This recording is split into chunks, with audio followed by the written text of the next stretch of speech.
Here we go. Wait, take.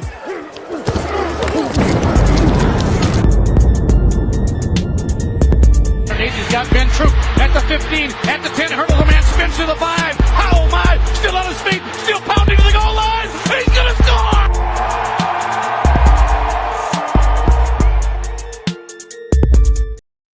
What's up, y'all? It is no weddings in the fall. I mean, we deep winter down here in Florida right now. So, and you up there in Georgia. But anyway, by the way, when I'm listening to that intro, I was like, man, if I had an announcer say that about me, I'd be playing that everywhere. Let's go. It's Ben Troupe in the house. Welcome into the show, my friend. How are you today? Man, I can't complain. I was about to say, I mean, you done dealt with, it's one thing for you to deal with hurricanes, Commissioner.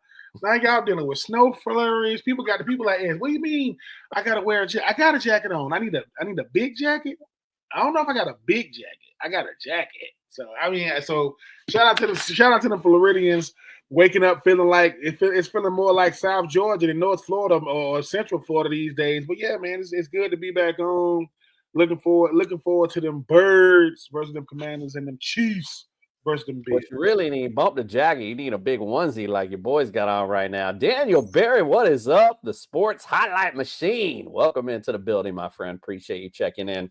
All right, well, let's get things started tonight, although don't have a lot to reflect on, of course. But before we get things going, let's pay the bills first. If you're watching on YouTube, do us a solid. Hit subscribe, give us a like, throw some comments in like Mr. Barry just threw in there. Little things stopping you from doing it, big things popping for us when you do. We always appreciate it. Also, if you're playing some daily fantasy, not much time left for football, but Underdog Fantasy, they got baseball, basketball, they got it all. You can play all year long. Go to Underdog Fantasy, use the promo code Troupe.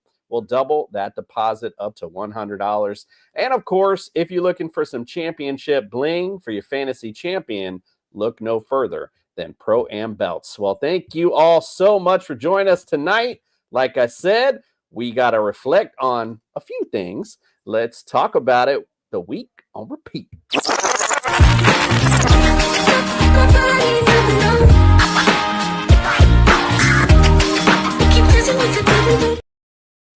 All righty. Well, we had a championship in college, believe it or not. We finally got down to the nitty-gritty end. We had number 6, Ohio State, our new champion. They won 34-23 against the number 5 ranked Notre Dame Fighting Irish. So before we talk about the game, I got one question for you. Because we had a conversation in the beginning of the year about how dumb it is to rank teams when they haven't played. So then we played and we got to it. And then we had the 5 and the 6 team play in the championship. My first question right off the jump. Did we get it right? Did they get it right? Do we have the 2 right teams in this championship? I would say yes for this reason. Everybody, Ohio State and Notre Dame, obviously Ohio State did not win this conference. Notre Dame only has to play in the regular season. They ran the gauntlet throughout the college football playoff. And, because we think about the fact that Georgia, Oregon, Texas, you've had a bunch of teams come through here. And I get it. The big bad SEC has been dethroned the last 2 years. Michigan, who Ohio State hasn't beat in the last 4 years, won in 2023. 2024, and then you're talking about, Ohio State hoisting it up. So Ryan Day is lucky because he hasn't beat Michigan, but he won the national championship. You got Michigan players saying stuff like, is it really the national championship? Hell yeah, it is, Michigan players. You beat Ohio State. So you get to say, listen, in 2004, LSU won the national championship. Guess what? We beat them at home. Does that make us a national championship? No. In 2002, the Georgia Bulldogs didn't get to play in the national championship. You know why? Because we beat them in Jacksonville. They still went on to win the SEC. So I think that did they get it right? I would say this. They didn't get it right, but they also didn't get it wrong. Because when it comes to 12 teams, how do you get it right? It's always going to be that, is a 3-loss SEC team good enough to get in? Is a 2-loss ACC Miami? Because to me, those are that's what I'm always remember. Cam Ward comes over from Washington State, goes to Miami, loses 2 games. That last game of God, last game of the season against Syracuse, kept him out. Clemson gets to go. SMU goes. Clemson gets in. SMU gets in. I think that for the first year, hey, nothing is going to be pretty the first year. I don't care what it is. Whether you're married, and you better not be getting married in the fall. You get the hell. Yes, what we did in 2024 has come over to 2025. Yes, I will be slapping you with my left hand with baby powder. That's my non-dominant hand. But you will get smacked with this part, so I don't break it. That way, But yeah, when it comes to this commissioner, I mean, Indiana got in. Should they have gotten in? I don't know. Boise State had a first round bye. Love Ashton Genty, but I don't know. But as this thing grows, I think 12 is a good number. I don't see it going up or down anytime soon. But did the right two teams make it to the Natty? Yeah, because it wasn't no cakewalk. They had to win to get in that thing, and they did. And I kept telling people this. I said Notre Dame is the feel-good story. Ohio State is loaded down. Running backs, Jeremiah Smith, they got freshman receivers with double-digit touchdowns. I mean, the quarterbacks was cool, but they wasn't the stars. It was about the stars around them. But I will say it was great for college football. You got two of the biggest things. It doesn't get bigger than Ohio State and Notre Dame. As far as like college football and college athletics and recognition. But Marcus Freeman almost became the first black head coach to win a national championship. It's bittersweet for him because the same team he played for in college, Ohio State, beat him. So Marcus Freeman, either you got to coach at Ohio State or don't go against Ohio State, because when you played against my Gators in college, you got beat. That's when you was at Ohio State. Now you're getting beat by Ohio State as a head coach, but I do think it ended up being a better game than I thought it would be, because when they started scoring, I'm like, oh, it's going to be a blowout.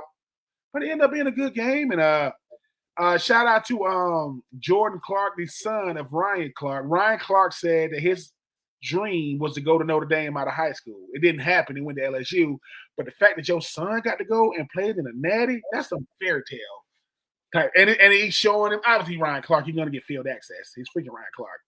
He's going to like filming his kid after his son spent 3-4 years at the Arizona State, to come over to Notre Dame and go to the natty. I mean, and listen, I think it was NBC. I think they got all the rights to freaking Notre Dame. They started doing a documentary. I don't like that. I don't like when we're just filming them, and just in case they go to the national championship, we're going to make it into something. Well, they didn't win it. So guess what, NBC? Try again. But Coach Dave, shout out to him. Shout out to the former Buckeyes that I know, like Michael Jenkins, and they got two that and different guys that played at OSU. But hey, it was a story. It was a storybook ending for a coach of Ryan Day that had a lot of pressure on him, Commissioner. A lot. I'm talking about. And let me say this, Kirk Herbstreit, we know you a former Ohio State Buckeye. We know. But to say things like, why won't Shannon Sharp apologize to Ryan Day? You don't apologize. Dude, they commentators. I'm going to get it right. I'm going to get it wrong. I'm supposed to apologize because he won? I'm supposed to apologize because he won? No. And to me, Kirk Herbstreit, you good. You great at what you do. You know what I'm saying? College Game Day, ESPN, you're getting a lot of checks. Cool. But if me and the commissioner, we colleagues. So if the commissioner says something that I don't agree with, you do that offline. I'm not going to press send. Really? That's what we doing? And it's not that shit. Everybody criticized Ryan Day. Mrs. Day was criticizing Ryan Day. What he gonna say, honey? I saw what you said on X. Okay. Well, beat Michigan. Oh, okay, you can't. So I'm just saying, don't do that. Don't listen, colleagues. We handle that, away from the airways and social media. But shout out to the Ohio State Buckeyes, who gonna be real good. They got a lot of young players coming back in 2025, so they're gonna be looking to get back to where they left off last year. But I thought it was a good game. I appreciate. Listen, I pray good. But listen, to all you streaming services, what the hell wrong with y'all? You can't get this game over here, that game over there. I'm not paying $678 a month just so I can get all these games. Pick a platform, because I'm gonna find it. I don't care what my TV say. Oh, I'm gonna find the game. Now, if I got to, do some things to get the game, that's on y'all. Because good Lord, I mean, I got who do you find? ESPN got ESPN 1, 2, 3, 4 plus, second minus. What the hell going on, man? Pick a game, pick a platform, let us see it. But I was very, very impressed with the overall game itself. because I'm like you, Commissioner. I don't want to see no more blowouts. I don't want to see no more Georgia TCU. I don't want to see no more, I don't want to see no more Michigan and Washington. I don't want to see that kind of stuff because people say they just had a bad game. Yeah, in the Natty, you can't pick your worst game to be the biggest game. But it was a good game. Shout out to all players involved. Shout out to both coaches. Shout out to both fan bases, colleges, and universities. It was good. It was good. Yeah, so all right, here are my thoughts. One, I don't agree. I did not think it was a good game. I think it's because we had so many fun, good, tight games during the season. I was kind of what I was hoping for. And again, but I guess I'm just being picky, I guess, at this point. But I was just kind of hoping for a national championship. We'd see a big back and forth, and it just wasn't that. So that was my only thing, my only drawback to the game itself. And to go back to answer my own question about did we get the right teams? You're absolutely right. We got the right teams because we had a playoff. And the teams that were meant to be there got there. So I've been hearing that question going around. I just wanted to hear what your response was. And it's like, bruh, of course we got the right teams. We finally got a playoff, so they got to prove themselves that they were worthy to be there. And so we don't ever talk about that in the NFL. Like here we got Washington coming in as a 6th seed, going and upsetting the number 1 seed. If they make it to the Super Bowl, we ain't going to be talking about Washington. Are they the right team to be there? They earned the right. They got hot at the right time, and that's all that freaking matters. So I'm done hearing those silly conversations. I was going to ask a follow-up about do you think Ohio State can repeat, but I think you already answered it. Can they? Yes. Will they? No. And the reason why I say it is whenever a team wins the national championship, you got to go back and look at that team and see all the things that went their way or didn't go their way. And the biggest thing to win national championships is always come down to this: health of the squad. Who is the best players healthy? Because if my best player is healthy, that means I'm going in with my absolute best. Who was on the depth chart before the season started is who was on the depth chart the last game of the year. And that's any team. I'm not saying that backups can't play a role, but even backups were looking for the starters to be starters. So I think Ohio State is never going to lack talent. Never. And they're always going to have a big-time player at receiver or multiple ones. They got these running backs. And listen, and for people saying this is the greatest running back duo of all time, I ask you to check Lindell White and Reggie Bush at USC. Please stop. Let's just stop this. Come on. Let's stop with the nonsense. Every time somebody they both had 1,000 yards. And Reggie Bush and Lindell White. Anyway, I played with Lindell White. Obviously, I had a chance to meet Reggie Bush. But I'm like you, Commissioner. We play so much. I say that. I'm going to keep saying this. The best football players and teams, they play on Sunday. But when it comes to the best brand of football is always going to be on Saturday. Because for me, when I call college football the best brand, this is what I mean by it. The best brand of football is going to be the football to where you get variety. When you look at college football, it's variety. You're going to have Ohio State, Michigan. You're going to have Tennessee, Florida, LSU, Alabama. You're going to have, different teams around the country, Arizona State, vying this year to show the whole world they play football. SMU and Clemson, right? And when you look at all the teams that was in the tournament, man, it was loaded top to bottom. I was happy for every team that was in it. I was impressed by every team that was in it because I think when we get to talk about representation, the best running back in the entire tournament plays for Arizona State. He's the best running back. And there's people going, listen, I didn't say the greatest now. The greatest running back in the tournament played for Boise State. That would be Ashton. The best played for Arizona State. And I think what I got the most from this entire playoff run, even the national championship, Commissioner, I got variety. I got to see players I ain't never seen play. I got to see coaches I ain't never seen coach. I got to understand about some of these. Because let's face it, we are very, very geographically, biased where we are. We are in the South. We look at teams in the South. We talk about Miami, Florida, Florida State, Tennessee, LSU, Alabama, right? When we look at Ohio State, yeah. When we look at Michigan, yeah. When we look at Indiana, hell no. What? No. No. We need to stop this. This hey, man, Y'all hating on Indiana. No, we didn't. Indiana played a team in the regular season called Ohio State, and they lost. And then when they went to the playoff, they got beat. But you know who's going to be the biggest what if in this whole tournament? That will be Penn State. They're going to be like, God, we almost there, Coach Franklin. But I'm like you, Commissioner. I be placing so much on these student athletes. Let me tell y'all something, people. For those people out there that still thinking college football is amateurism, who you think you're talking to? Really? Did that look like amateur? No, amateurism is Pop Warner football. It's at 2:00 and we about to be late because we stopped to get some Chick-fil-A on the way. That's amateurism. what I saw, all they got all these channels, all these commentators, all these celebrities, all these former players, all these commentators. Yeah, it looks like amateurism to me. The coach is making $10 million, and Coach Day about to get a contract extension because he just won a national championship.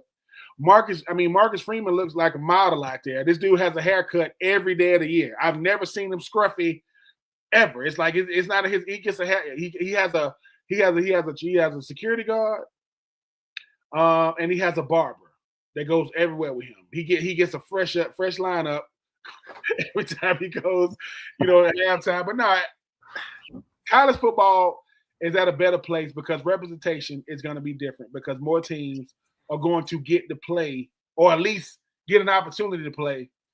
Because like I say, the biggest one that everybody should take away from is not the Indianas of the world, it's not Arizona, it's the Boise States. The fact that teams like that get an automatic bid, they're in G5, they're in the group of 5, not P5. Hey man, they got it right. Ohio State fans, tell Michigan to take that because y'all had to listen for a whole year. When Michigan won, y'all had to listen. When people say, why is that important? Because in college football, we are petty as hell. We want to see the team we hate lose more than we want to see the team we root for win. That is college football. Like you want to see your people go, hey, Miami, how do y'all feel about Clemson losing? I love it. They love it. Like I love it. God, I love the fact that No, let me say this. I'm sorry. I don't like the fact that Clemson lost. I like the fact that Dabo Swinney, the head coach. I can root for Clemson and the players, but Dabo Swinney, sit down.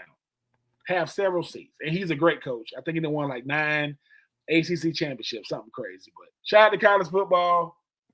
I appreciate the whole season, but now we have to deal with AFC championships, NFC championships, and Super Duper Bowls.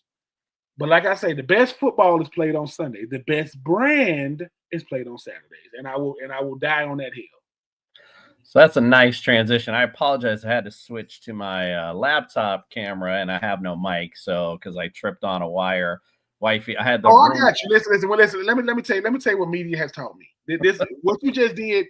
Listen for the listener and the viewer. Let me show you all what just happened with me and the commissioner. If you ever want to know, am I ready to do media? What just happened? If you do not keep it going for your host and your co-host, you ain't ready. When people say, well, Ben, why is that important? When it comes to two things, live shows and technology, let me tell you something. You better be ready to adjust because let me tell you who's going to appreciate it. When your co-host, a partner, a friend, when they know, hey, man, you telling me I can have a slip up and I got you. People say, well, what do you do, Ben? Don't stop talking. I don't care what you say. You can say peanut butter jelly, light bulbs. It don't matter. Just don't stop talking. Why? Because you have to learn how to adapt and adjust, man. It's not supposed to be perfect. You're supposed to let your partner know, hey, man, I want you to be able to have opportunities to get right. The commissioner over there, I said, listen, whatever he needed to do. And that's what I learned the most about media is, man, looking out for your partner, man. Don't say things like, hello, are you there? When I first got on, when I first started working for ESPN, and I didn't know this, co-host is in the bathroom. Host is in the bathroom, his stomach hurting. I don't know what the other co-host was. It's just me and the producer. My producer is doing this. And I'm like, what? Hello? Welcome. I'm like, he like this. I'm like, welcome back. But you know what's crazy? Good podcast or radio it's really, really good when people have to go off script. Because Commissioner, you know what's crazy? You know how many people that told me, hey, Ben, so when you reading out the teleprompter, I said, well, what are you talking about? You're not reading off a teleprompter? Hell no. Number one, I'm not finna type out no teleprompter. I'm not that important to myself. Number two, if I don't know what the hell I got to say, well, I need to pick something else to do. Like if you don't know, listen, two times when you need to know what to say. When your wife asks you where the hell you been, you better have something to say. It better make sense. And somebody better be able to validate it. Like if I call her right now, hello? Yeah, what's my he had on a Miami. Yeah, that was it. You know, it was listen, let me show you what I mean. It was a video of this guy and this lady. And it's this attractive lady that walks by and he's looking. But when he looks, when it's another, so she walks by the boyfriend and the girlfriend, and she walks by, she's not looking lady. So he's looking. But when he's looking, it's a guy that's looking too. So when his lady turned to look, the guy that was looking behind it turned and shook his hand. I said, that is how you do it. That's looking out. That's looking out. You got to, man. Happy wife, happy life. You know. I mean, it's so funny you said, because I literally locked our bedroom, you know, just to make sure it was quiet and the little one didn't come in. But I guess something happened out there. So she's banging on the door while you were talking. And I was like, all right, hold on. Let me go run real quick. And then I tripped and knocked all my equipment over. I'm like, oh, my God, forget it. Anyway, all right, let's transition to the NFL. We talk about the games from last weekend, divisional playoffs, definitely some controversy a little bit to start the first one with the Chiefs versus Texans, 23-14 Chiefs, in a game where the Texans, if you looked at, you know, just stats, you'd be like, how the Texans lose this game? They were dominating the Chiefs on both ends. They were doing a really good job holding the run. They're holding Pat Mahomes. They were doing a great job. I thought for sure we were about to see an upset. And, you know, I know there was a lot of talk about the calls and this and that. And I have to say, I'm not that dude. I don't ever say, the refs and this and that. I'm just not that dude. However, I will say, I even texted my son during this and I said, you know, I'm not that dude, but this is probably one of the worst officiating games I've ever seen. And it's not only those calls, it must have now, and again, we could go over NFL tape all day and see it in every game. But maybe just because I was looking, I don't know. But every time Mahomes rolled out, I seen someone getting held, and I'm like, there it is a call.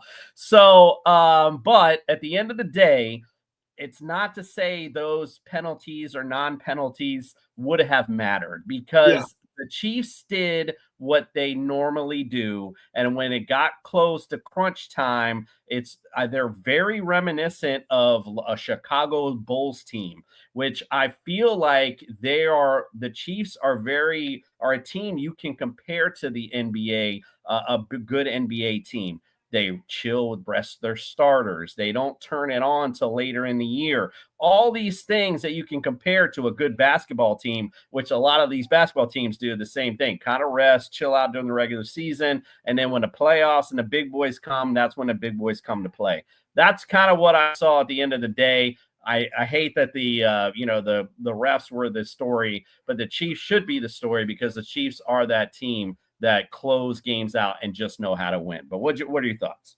Well, number one, I mean, I already knew it's gonna be, it's gonna be the Taylor Swift cam, and then they go Caitlin Clark. She's up there, so I mean, I don't know.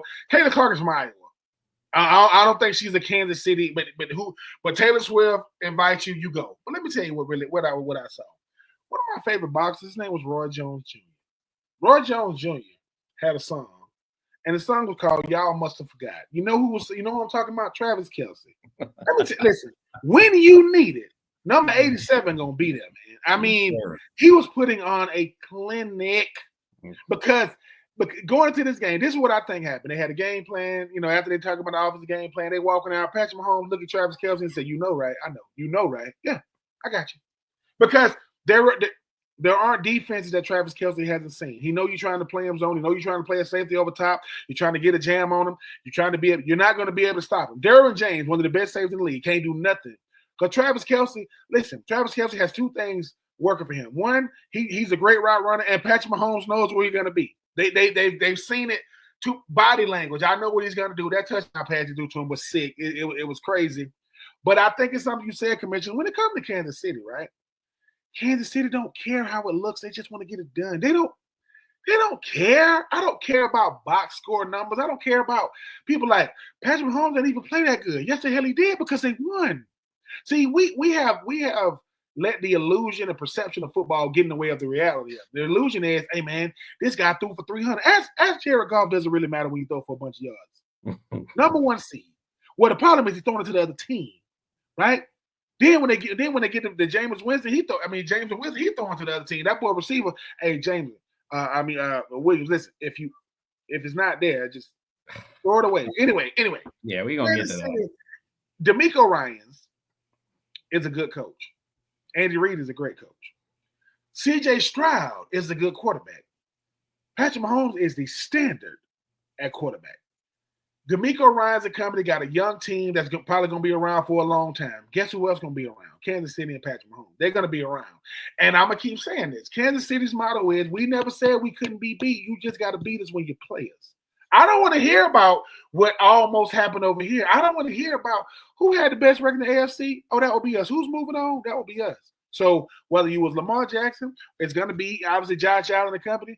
Kansas City say, to keep it honest, I'm going to say this.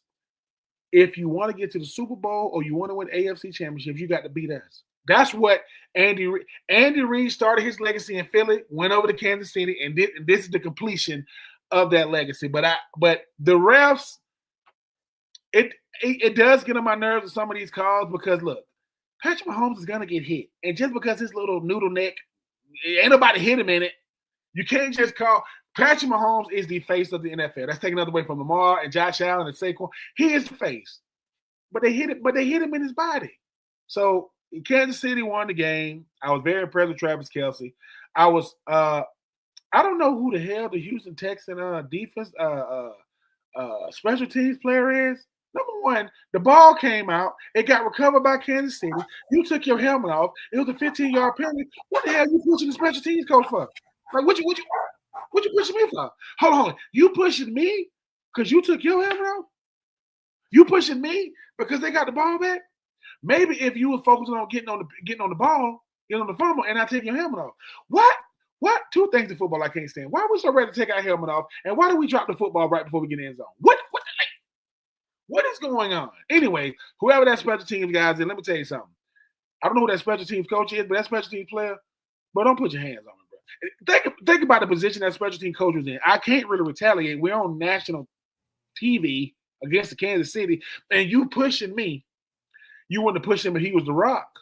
I bet you if The Rock was a special teams, you wouldn't have pushed me if I was a special. Now look, I would have did one of them grab you or pulled you to me like, boy, you lost. Number one, you got a 15-yard penalty. So even if we would have recovered the fumble, that's still a 15-yard penalty. You know, we get bad field position, but Houston didn't lay down. When you look at the box score from time of possession, the total yards, you're thinking, how did all this go in their favor? And they lost because I like this young Houston Texans team. I was wrong about them moving on, but you don't want to be the team that lose to the better teams. We're a good team. When you go up against great teams, you get exposed for the things that you lack. Yes, you're going to probably have a shot to win the AFC South because who the hell is in it? What, the Titans, the Colts, the Jags. So, yeah, Kansas City is still the gold standard. Patrick Mahomes is still saying, listen, I know y'all don't like the fact that I'm doing commercial with Snoop. You know what I'm saying? But I am. I went from State Farm to the T-Mobile.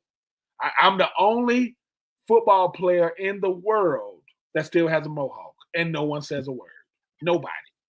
And ain't nobody gonna say no. But shout out to Travis Kelce. Shout out to Kansas City, Andy Reid. Steve Spagnuolo. I know he's the defensive coordinator. Hey, that defense gonna still get at you, man. I know it's all about the offense and the offensive stars, but teams ain't scoring enough points to beat them. So Nick Bolton and that defense and that Chris Jones, that D line, they coming.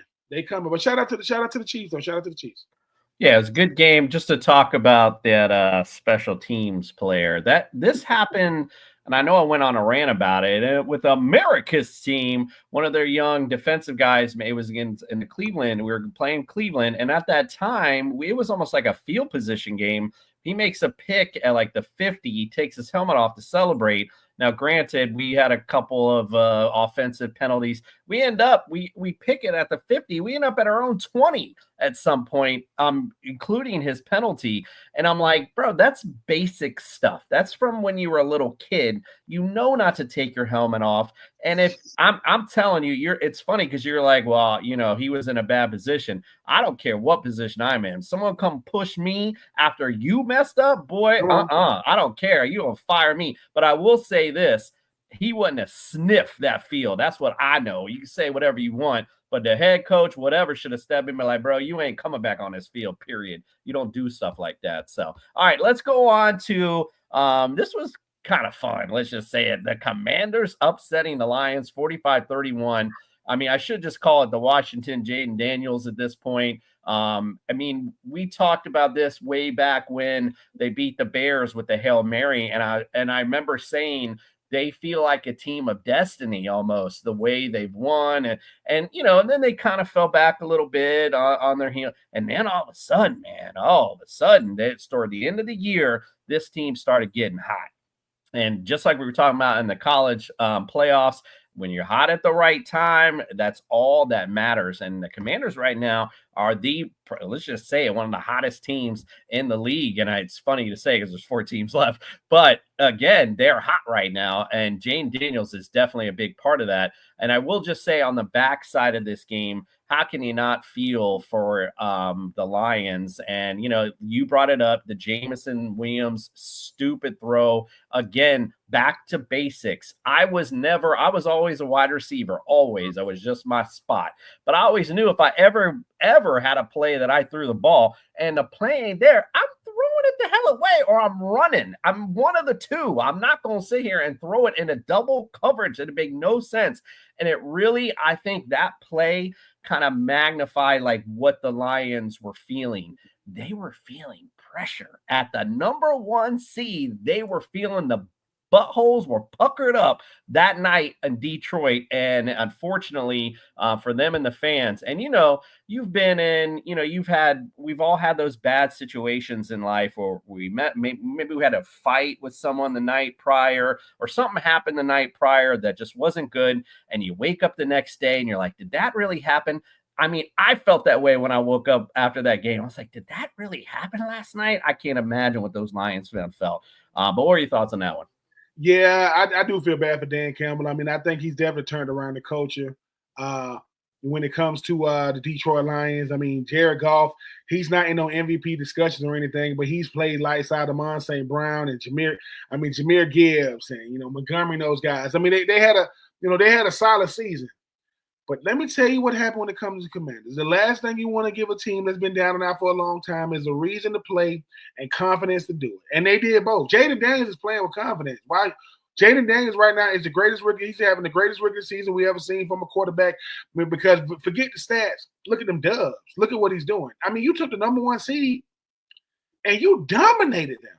I mean, y'all beat the brakes off of Detroit. And so I was very, very impressed with Jaden Daniels and company. And, the defense came to play because I think the thing about the Detroit Lions is people kept saying, hey, man, is there a blueprint to beat them? Somebody like, of course.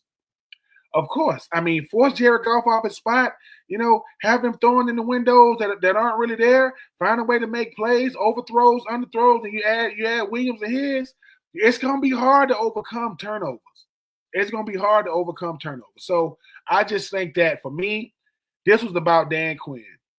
This was about Zach Ertz. This was about Jaden Daniels. Jaden Daniels is electric. And I know the RG3 won Rookie of the Year when he was with the then Washington Redskins. Jaden Daniels can make any throw, and his level of improvising is beautiful to watch. It really, really is. You outplayed Jared Goff, and you made the number 1 team in the NFC look very, very pedestrian. You did. From the open, you knew at a certain point you're going, look, dude, number 1, Detroit is not going to get back in this game because they ain't stopping Jaden Daniels. That defense. And we kept saying this. When was the absence of Aiden Hutchinson going to hurt? Oh, it hurt. Not having a consistent pass rush and a guy that can just disrupt a game like a Jalen Carter, which we'll get to for the Eagles. I just think that they just got exposed. And listen, bad games happen. Bad moments happen. When you had a bad game and the bad moments kept happening, that fan base was ejected. I know that Dan Campbell was like, dude, we've never played in a freaking NFC Championship game. We never played. And it would have been one of the best stories, but back to the drawing board for the Detroit Lions. And like I say, Detroit made cars and stars. Problem was, it's a star in Washington, man. His name is Jaden Daniels. And dare I say, he's only getting better because it's not like he's surrounded by all pro talent at the offensive position. Scary Terry McLaurin, he's good. Zach Ertz, I mean, he can still go out there and get open. Brian Robinson Jr. is a good player, but they don't scare nobody. Who scares people is Freddie Krueger. His problem is he got Daniels on his jersey. And like I say, listen, I call him Jaden Dangerous Daniels. He dangerous, man. He can hurt you with his legs and his arm. And he made Detroit fans hate Jaden Daniels. And he's giving them a reason to hate him. But that was a great game. I ain't gonna make it about Detroit and what they didn't do. This is about what Washington Commanders didn't let them do. Dan Quinn pissing me off. Winning games with rookie quarterbacks. You know, when you had anyway, I ain't gonna talk about Dan Quinn. Dan Quinn, have your stuff up there with Washington. I gotta let 28-3 go. I gotta let it go. I'm letting it go. I'm gonna make this keep it about the Commanders. Great job. Who we got? Jake saying, "Are my Chiefs Super Bowl bets cashing or no?" Hey man, I wouldn't bet this. Yeah, we're gonna get to that, Jake. But I think your odds were pretty good before the season started if you made that early because they probably weren't a favorite going in. I don't know. We're gonna talk about that in a minute. We're gonna talk about that Bills Chiefs matchup, and we'll see if they're cashing in or not. But yeah, interesting game. It was actually very exciting though to watch. It was fun to see. You know, the possible upset. Then you're like, wow, the Lions are actually about to lose this game. So that was pretty crazy. All right, let's go to the Eagles versus the Rams. Probably one of the better games. I guess the Sunday slot was way better. 28-22 Eagles. You know, it felt to me, I kept thinking the whole game, like, the Eagles about to just take this thing over. They're about to take this thing over. They never really, I felt really took it over. The Rams did a great job fighting all the way up until the end, had a chance there, obviously, with that last drive to tie it up. So, you know, again, it was a good game overall. I'm going to say what I've said all season long. I'm about to say Jalen Carter. Jalen Hurts, you, my friend, you need to start reading things way quicker. You stay in that pocket. I have no idea why. You got legs on you. Roll out, son. Get out of the pocket. You stand there. You don't make, and then you stand and you take a sack. I've seen Jalen Hurts take more sacks this year, I think, than a lot. I don't know what the stat is, but I'm just watching the Eagles. My wife's a big Eagles fan, so we watch all the Eagles games, and I always say the same thing. I'm always saying, get rid of the ball, Jalen. Just get rid of it. Throw it away. Live to play enough. Stop taking 10, 20-yard stacks. And then, of course, as always, you already know, we've been talking about it all year. Give the ball to Saquon and good things happen, especially a snow game and especially a team that he had already ran 255 on earlier goes for another 200 against him this one. So I think it was pretty clear. But what were your thoughts on this one? I was very, very impressed with the fact that, listen, you got the Curse kid that played, the first kid that played for the Rams outside linebacker defensive end, talking about the trash like I hate Eagles fans. He did his thing, though. I mean, he did his thing, you know, all game. But I agree with you. Jalen Hurts does things sometimes that make you want to just throw stuff at the TV. Like, what are you – like, Jalen, you're not a rookie. You stand in the pocket like a statue, like Sam Darnold, like you can't move. No, you can move. You had to open a touchdown of the game alone.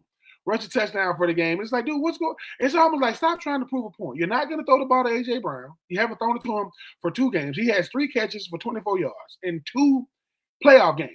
You're going to throw the ball to Dallas, go there sometimes. Sometimes you'll throw to Devontae. If you're not going to throw it, just throw it away. But don't sit in the pocket.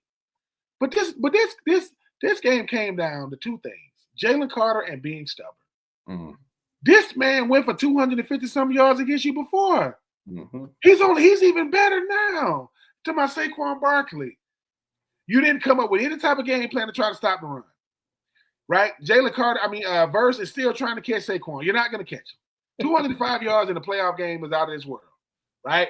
But when you are the Rams, yes, you have the X factor, and your X factor is, you know, Well, to me, their X factor, is always going to be Matthew Stafford and what he's able to do. I'm still trying to figure out how Puka Nacua caught that pass. Like, how in the world did he catch it on the sideline? That was crazy.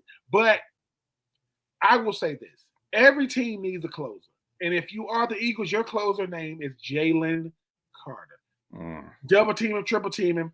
Every time you try to single him up, he's going to get sacked, or he's being real disruptive. Jalen Carter, and I can say this confidently. I love, other D tackles. I like Chris Jones. I like Hayward up there with Pittsburgh. Jalen Carter's the best D tackle in football. Listen, argue with your mama. I'm just telling you, you can't do nothing with this dude. You cannot. And when the Rams look back on this game, they're going to say two things we didn't do. What? We couldn't stop the run. We couldn't stop Jalen Carter. So while Jalen Hurts didn't play well, his little big brother Jalen Carter, you couldn't stop him. You cannot stop him. So, it was a good game. The weather did play a factor. But if you are the Eagles, I'm saying, look, next time we're just going to hand the ball to Saquon.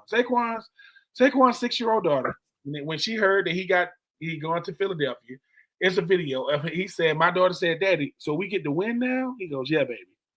We get to win. You know what I'm saying? And they win it big. So shout out to them Birds, Nick Sirianni and company, finding a way to get it done. And hey, man, the Eagles are built to go to the Super Bowl and potentially win that thing because they got everything you need. They got a passing game that's lackluster because they haven't needed. They got the best running back in football in Saquon Barkley. They got the best D tackle in football in Jalen Carter. They have a first-team All-Pro and up for the Defensive Player of the Year in Bond at the linebacker position. And they got a freaking deviant at the safety position in Chauncey Gardner-Johnson. He doesn't like anybody. And Darius Slay is 34, 35 years old, and he's still locked down. They got a rookie cornerback that's locked down. They got Darius Slay. They got everything you need, which means if the passing game does come to life, and once again, I got to say this: if AJ Brown, if you're looking for a book to read, it's called Uncommon Unfinished, the Ben Troupe story. Just go get you a copy and read it. Read the whole thing. Just read it at halftime. If you go to the Super Bowl, because you're probably going, read it at halftime on, because Kendrick gonna kill it. And you just read it at halftime. But I was very impressed with the Eagles because they didn't lose their cool. Yes, the Rams were making a late surge, but almost ain't getting it done, man. Almost don't count. I mean, listen. What must have been love, but it's over now. Yes, sir. Yeah, so I mean, it's good because I'm glad these games are we're going to talk about both of these at the same time, because I felt like, and I kept telling my wife, I was like, yo, this snow makes this game yours, period. Because guess what? You're built to run the football and you're built to stop the run. And that's what you need to do in the snow. And so I was waiting for this onslaught of Saquon, and they still were just playing games back there. You and I have been talking about this all year long, all year. And as I transition on to the Bills-Ravens game, that's exactly what we said about the Ravens. Run the ball with Derrick Henry, and especially against the Bills, who had one of the worst D-lines in the league. Like they were getting run over all year long. In fact, on our show, I was like, Derrick Henry's going to go to hell off today. Bills are atrocious against the run. Then, all right, it's my bad. I didn't build it up, but Bills win 27-25. We know about the 2-point conversion. That's what I wanted to talk about because everyone's like, oh, Mark Andrews. Let me take you back to 2014. Now, I see the letters, but I can't remember what number it was. But when the Seahawks played the Patriots, how long did we beat up Pete Carroll for freaking throwing the football Russell Wilson instead of giving the damn ball to Marshawn Lynch? And I'm going to say the same thing here. Nobody, I have not heard one person say anything negative about Harbaugh throwing that football. That should have been Derrick Henry's time. You brought this guy in the offseason. Why? To win the Super Bowl. You have a perfect opportunity to use him, and you throw the ball? Why? It made no sense. Anyway, what were your thoughts on the Bills-Ravens game? Well, number one, that was a beautiful analogy. And you know what? It didn't even dawn on me when I was thinking about that because people started saying, okay, yeah, Mark Andrews dropped the ball. Yeah, but you also had Derrick Henry. Well, listen, you could have ran a student body. You could have told them all, even you going to get up in that block. We finna get this 2-point conversion because now, to get to the game itself, this game was ugly.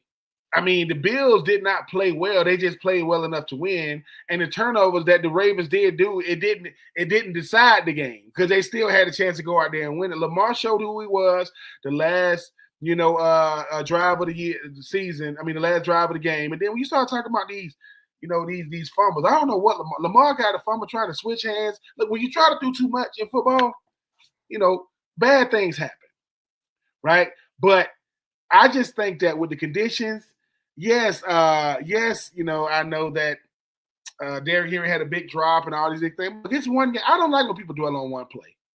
Because when you talk about the Mark Andrews one, Mark Andrews dropped the ball for two reasons. The situation, and he's a hands catcher, he let it get in his body. I don't know how that ball was feeling out there. Like, I don't know, with those type of conditions, I don't know what the ball was feeling. But if you are Mark Andrews tried to not drop it, and he dropped it. That's how he caught it to not drop it, and just catch it. Because he's a hands catcher. And Mark Andrews has the most receiving touchdowns in Ravens history. Mark Andrews has been a first-team All-Pro. Mark Andrews is one of the best tight ends of his generation. Mark Andrews will not be, universally known as the guy that dropped the two-point conversion. He's just known for that right now. But if you are Mark, Andrews, you're saying to yourself, Mark Andrews didn't make himself available for interviews, as he shouldn't. Mrs. Andrews going to say the right thing. When he walk out and when he walked to go to the bathroom, she's going to be like, how the hell? How did you drop that? He dropped it. And shout out to the Bills. The Bills did enough to win. That defense came to play the first half. I mean, obviously, you're not going to keep Lamar down forever. He's going to make some plays. What he did that last drive, extending those drives, listen, that D-line was not, he was just sitting back there for about 20 minutes. He made a pass across his body, but the guy he threw it to was wide open. The touchdown to Isaiah Likely, the setup team, the not two-point conversion was incredible to watch. I believe you watched two incredible quarterbacks on display. Josh Allen did it with his feet. He did not do it with his arm. He did it with his feet. Him and James Cook. The defense for the Bills kept him in it. Being at home with that crowd helped them. I just think that if you are Lamar Jackson to come, there's going to be a big what if. What if we would have did this? What if we would have did that? What if we not overthinking it and we just hand the ball? He's 6'3", 250 pounds. And whether that's in the snow, in the heat, in the garage, in the pantry, in the kitchen, hand him the freaking ball. Because if he don't get it, you can live with it. The biggest what if is, Pete Carroll, who got you down there? Oh, that was Marshawn. Hand the ball. It's first and goal, second and goal. So if you don't get on first down, what you going to do? Run it again. What are you going to second down? Run it again. No, we're going to trick Bill Belichick. You can't trick Bill Belichick. What the hell wrong with you? So now that's the big. So you could have went back-to-back Super Bowls, beating Peyton Manning in 2013, and then you talking about you could have beat the GOAT in 24. Nope. It's all So now Malcolm Brown. He's a freaking legend. He's a Super Bowl MVP. If you go back to this game, yes, it was a good play call, but everything was executed except the catch. So that made people say, "Hey, man. What is the listen, we're trying to get to we're not trying to make this thing hard. Point A to point B. Straight line. We don't got the people going in motion trying to run out, Oh, Mark Andrews, look at the Bills players. When he dropped it, the Bills player, dang, he dropped that? Yeah, he dropped it. So, hey, the Bills on a crash course with Kansas City. Because when they beat him, it was in Buffalo. Well, now we're going to see Josh Allen, because Josh Allen, look, up for the MVP. 65 career regular season rushing touchdowns, which is crazy to even think about. But you either got big stats or you got a big game. We're going to see. Because Kansas City, they're going to say, look, we don't care about none of that statistical stuff. All that stuff you did before you got here. And I'm going to get to it, but if you are Lamar Jackson, I appreciate you not throwing Mark Andrews under the bus. But when you got out that press conference, you was like, cut! Because it was there. He just dropped it. That's why I will always say running the football, because with throwing the football, you got to get protection. You got to get a good throw. You got to make sure the guy's open. You got all those things happen, and you lost by 2. When you could have, people say, well, they still had a minute left. Yeah, but it's different when they got to go down and get in field goal range because it's tied up and then the game is over. Because guess what? They went and ran out the clock. You waiting on the Ravens defense to stop a running game they haven't stopped all game really all year. I mean, Harbaugh, good coach, win a Super Bowl, great player. It just didn't happen. Shout out to the Bills. My only thought to Mark Andrews is to say that earlier this year, I don't remember who the Eagles were playing, but something happened, and I don't remember the whole situation now, so I'm messing this all up. But I remember when Saquon Barkley got a ball thrown to him. It was late in the game, and he dropped it. And he dropped it, yeah. And we were on here, and I said, and I'm going to say the same thing to Mark Andrews. You should have never been put in that position in the first place, because the bottom line is you brought Derek, I'm going to say one last time, you brought him in here to win a Super Bowl. Use him. We have beat this drum to death since this show started on the Eagles and the Ravens. You got these great guys. You brought them in to win a Super Bowl. You freaking use them, period. So that's all I'll just say about Mark Andrews anyway. So, all right, we're on with the past. We're talking about what was. Let's talk about what is. What we watching this week?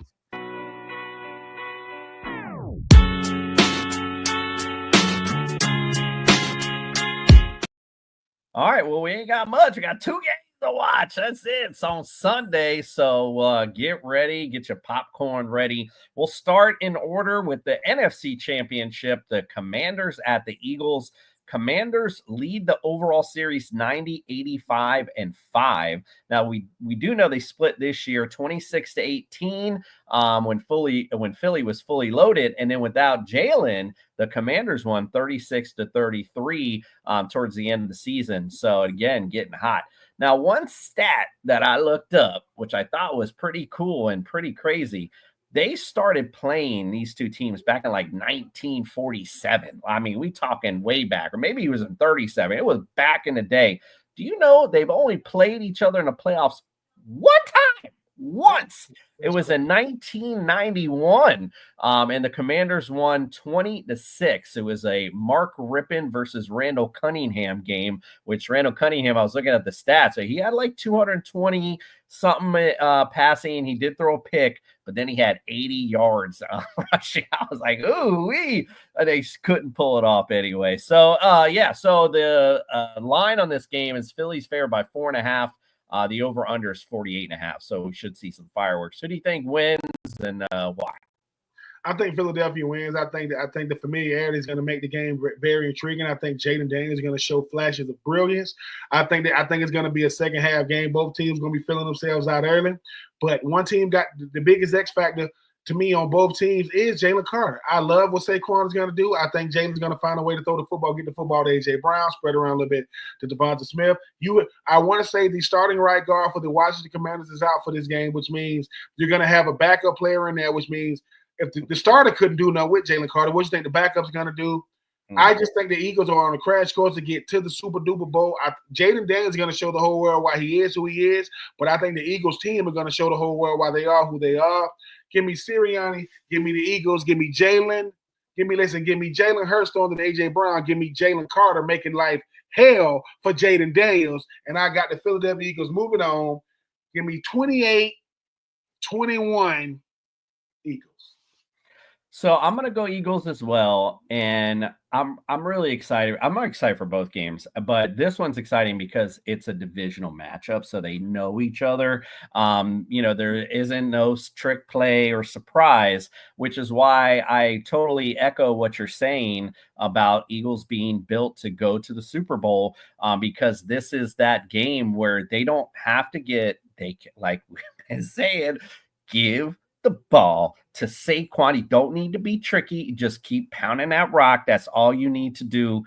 You're going to win this football game. But this defense, that's the X factor, because, I always felt maybe it'd be so cool to see the Eagles and Ravens in the Super Bowl. But I think the biggest difference, though, for the Eagles is that defense. All season long, they've been doing that. All year. I don't think they've cracked at all. Because, we do the fantasy show. I'm looking at these stats. Every week, this Eagles team was high ranked, stopping running backs, stopping receivers. Everywhere they were good, or are good. Sorry. So again, I'm with you on this. I do think the Eagles win. I'm going to say, I think I'm going to go 30-17 is what I'm going to say. So I think this Eagles defense might stifle this offense. Big Fangio. I mean, he got him reeling. Yep, left America's team. No, I'm just kidding. All right, let's go to the AFC Championship. The Bills at the Chiefs. The Bills lead the overall regular season series 30-25-1. Chiefs only lost this year against the Bills. It's 30-21. And the funny thing is, I heard Jim Nantz, or I think it was Jim Nantz that was calling that game. He made mention of that if this matchup happened, how close the regular season matchup was. I was like, I don't remember this regular season matchup being close. I remember the Bills whooping that behind is what I remember. The Chiefs playoff series, the Chiefs are leading the playoff series 4-2. Last year in the divisional round, they won 27-24. You can go 2 years back in 2022 in the divisional round, 42-36 in overtime. So we're going to see a good game. Right now, I looked up the line, and they only got the Chiefs favored by a half, not 1 point, a half a point. So just to tell you how close it's going to be, over under 49.5. Who wins and why? If it's ever going to be a year for the Bills to do it, I think this is the year, because I think a lot of things are in their favor. They got a good running game with James Cook. They firing on all cylinders. When you talk about a guy that's an X factor, like a guy like Josh Allen with his legs and, improvising. And I think they got a good enough defense to kind of keep a guy like Travis Kelce frustrated and force somebody else to beat him. Because if you look outside of Travis Kelce, Xavier Worthy, I know he got the fastest 40 time in history. He don't play that fast. Like, he fast, but he got to get in the open field. They're going to say, listen, Pacheco hasn't really looked like himself. Kareem Hunt, he's trying to do his best, to be able to fill in the running game. I know the X factor is always and will be Patrick Mahomes, boy, but I think that for the Bills, this is what they wanted. They said, look, man, it's not how many fights you had, it's who you fought. And in the words of Herm Edwards, it's not who you play, it's how you play when you play them. You got to be able to prove you can do it on the road, because once again, if you can beat Kansas City, you can beat anybody. It doesn't mean you're going to beat anybody, but if you can beat them, they are the barometer. Josh Allen knows. I got to throw caution to the wind. I got to be able to say, dude, what do y'all need from me today? And he got to go out there and deliver. I know that Kincaid and Dawson Knox in that tight end position, they're going to be trying to utilize those guys making plays in between the numbers. I think Josh Allen's going to find a way to make some plays to extend some drives, because you're going to have to extend some drives, and you're going to have to utilize that running game for two reasons. To extend the series and to keep that Kansas City offense the hell off the field. I got to keep them off the field. I got to limit their opportunities. I got to not turn the ball over. And I think Sean McDermott, I think this is what he wants. We got, look, we've been on the brink, but we haven't done it. And what a guy like Patrick Mahomes does, like Michael Jordan when he played, I'm going to keep you honest. I don't care who you are, you're going to have to see me. You're either going to see me for the game to win it all, or you're going to see me in the game to get to the game to win it all. If you are Josh Allen, this is what you here for. Don't nobody want to hear about you the front runner or whatever, or one of the top front runners for the MVP. Can you do it when it counts? Can you just did it against Denver? That was a rookie. Did it against Lamar, who to me is an MVP front runner. Can you do it against the face of the league? That be Patrick Mahomes. And I wait to say this. I saw Patrick Mahomes and I saw Josh Allen doing an interview, and together. And they asked Josh Allen, what's your biggest fear? And Patrick Mahomes said his biggest fear is the coin toss. And Josh Allen kind of looked at him. See, it's all, listen, I'm going to say what my granddaddy used to say, ain't no fun with the rabbit got the gun. Let's see what's up, Josh Allen. Because this is why we like football, right? The football guys keep it honest. And with everything you've done, you still got to beat Kansas City to do it, to keep going. So you want to move on, which I think they will. I think it will be a nail biter, but give me 27. I'm going to flip it. You said that Kansas City won 27-24. Give me that same score, but the Bills, 27-24, a field goal wins it, and Josh Allen get to look at Patrick Mahomes and say, I don't know if this is the passing of the torch, but congratulations, Josh. Don't beat me and get there to the Super Duper Bowl and lose. Don't let this win go in vain. Give me them Bills, giving them Bills to meet them Philadelphia Eagles in the Super Duper Bowl. I got the Bills winning. I like it. I got the Bills too. I think, like I said, I think they just got that mojo. They got everything clicking. I'm not to say the Chiefs don't, but we've been down to Chiefs all year, and they just keep throwing it right back in our face. But I think, unlike the Texans, when this game starts to get down to the nitty gritty, Josh Allen and boys, they've been here before, not to go on the Super Bowl before. They've been in these high pressure, big play situations. I don't think they're going to see them fold at all. I think the Bills are going to get there. It's going to be a lot of fun to see Bill. It's going to be a lot of fun regardless. But I'm going to say 31-28 and OT. Let's get that OT going. Why not? All right, we're going to close out with Ben's the Skadoop of the week. Before I head out, just want to remind you we got one more show with TSS Fantasy on Sunday. We're going to do our normal thing. We got some prop bets to talk. We got, it's not going to be the normal big fantasy stuff, but we're just going to talk about the games themselves and give you some good prop bets. And we got some fun DFS stuff too. So you know how we do on TSS. And then, of course, don't forget the Super Bowl special from That Sports Podcast Network. Got a lot of big guests coming up. A lot of fun. It's a great way to start your Super Bowl. The first time I did it, even afterwards, I was like, I had so much fun even doing it. I was like, I got to make this a tradition. So now it's my little Super Bowl tradition. Make it a part of yours. Wake up with us 9 a.m. Super Bowl Sunday, and we going to get you ready. All right, well, I'll be quiet now because it's time to get our Skadoop of the week. He's got Ben Troupe at the 15, at the 10, hurdles a man, spins to the 5. Oh my, still on his feet, still pounding to the goal line. He's going to score.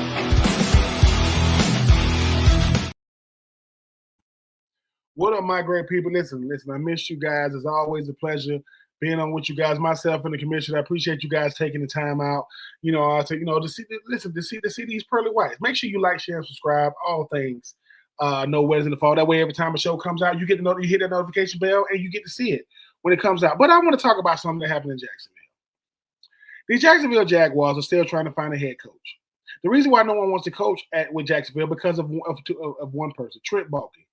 The general manager who was responsible for bringing in Chris Doyle, who used to be the former Iowa, strength and conditioning coach, who got fired, brought back in Tom Coughlin. No one wants to deal with him. And he hired Urban Meyer, and Urban Meyer then turned around and hired Tim Tebow to play tight end. Why is that important? Because every candidate that they've interviewed to be a head coach has said no. Every last one of them. Everybody's been and said no, no, no, no, no. So what did Shad Khan do today, the owner of Jacksonville? He fired Trent Baalke. Well, that's what you should have done from the jump. Everybody knows that who has been the common denominator for the last 4 or 5 years? It's been Trent Baalke. So you're telling me when he brought in Urban Meyer, that wasn't enough. When he brought in Tom Coughlin, that wasn't enough. When he brought in Chris Doyle, that wasn't enough. When he brought in Tim Tebow, that wasn't enough. Getting rid of Calais Campbell and Jalen Ramsey wasn't enough. It was when these current coaches said, not only do I not want to coach in Jacksonville, hell no. So now he fires him. If you want to know dysfunction, look no further than the Jacksonville Jaguars. Not only are they not a good team, they got a front office that can't even decide what the hell they're trying to do. I don't know who's going to be the head coach, but he's walking into dysfunction because right now you don't have a GM. You have an owner that is indecisive, a quarterback that can't throw to his right team, and a team that is bottom feeders who can't even beat the Titans or the Colts. People, I love y'all. I am being true. This is No Weddings in the Fall. You do you. I'm going to be true. Y'all be good. What you see?